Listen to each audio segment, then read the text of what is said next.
हो तोर देवरा काहे मुंह लटकले रहता रे? मुंह लटकले रहता? हाँ तनी देखना का बात बतन पूछ। अरे हम काहे पूछी, ते ही पूछ ले, तोरो तक कुछ लगबे नहीं करी है। हम पूछी? हाँ अच्छा रोक पूछो तनी। जो आहो कुछ बोलबो कर दो कि रसियाओ ने मुंह लटकले रहबो। ए दीदी के देवहर बारो मुंह लटकइले।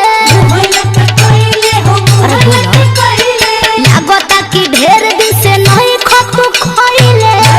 भूख लगल बा। दीदी के देवहर बारो मुंह लटकइले। लागता कि ढेर दिन से नहीं खतु खइले। तनी दिलवा के बतिया बताइबो का। जौन चाहत नहीं तुम करबो का मेहर के फरज निभाइबू का, रात भर संगे सुताइबू का। मेहर के फरज निभाइबू का, सब मुंह बनाल छोड़ा दे। संगे सुताइबू का। मेहर के फरज निभाइबू का, रात भर संगे सुताइबू का। यही से कहतनी हो कि शेर के बार बार ना छेड़ल जाला। अच्छा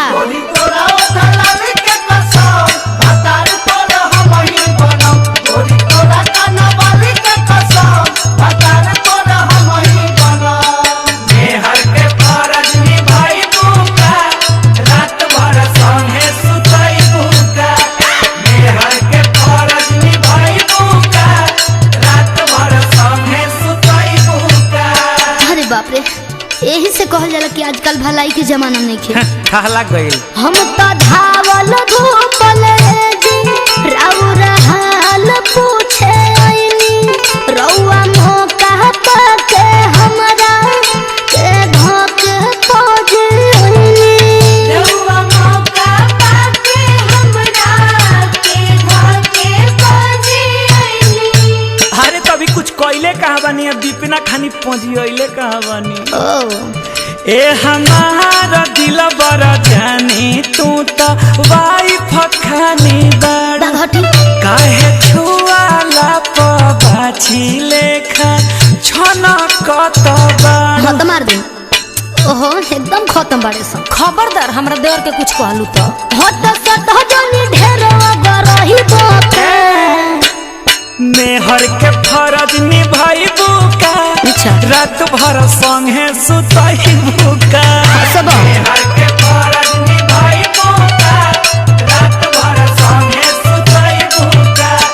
मेहर के फरज निभाइबू का, रात भर संगे सुताइबू का। भैया के साली आधा होली घरवाली, भैया के साली आधा होली घरवाली। साली बनी है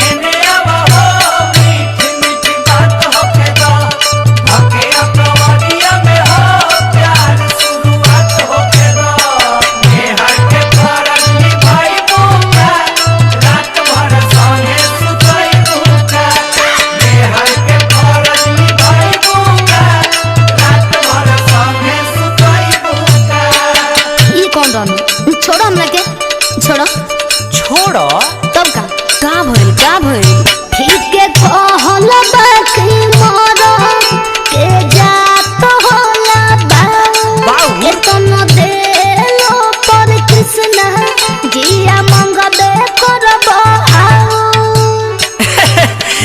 जान के बात करो तरी, एगो टूटल फुटल चुमो देले बाड़ू का हमरा के? मुंह देखले बाड़ो चुमा लेबो गद क देला तू एकदम। बड़ी निक लागे साली तहर लेकमी के उठलाली। तहर फूलल फूलल गाल मन करता कि खाली। छोड़बो कि ना रे? अजितानंद हमरा के पगलई बाका। ए अरे मेहर के फरज निभाइबू का, रात भर संगे सुताइबू का। मेहर के फरज निभाइबू का, रात भर संगे सुताइबू का। मेहर के फरज निभाइबू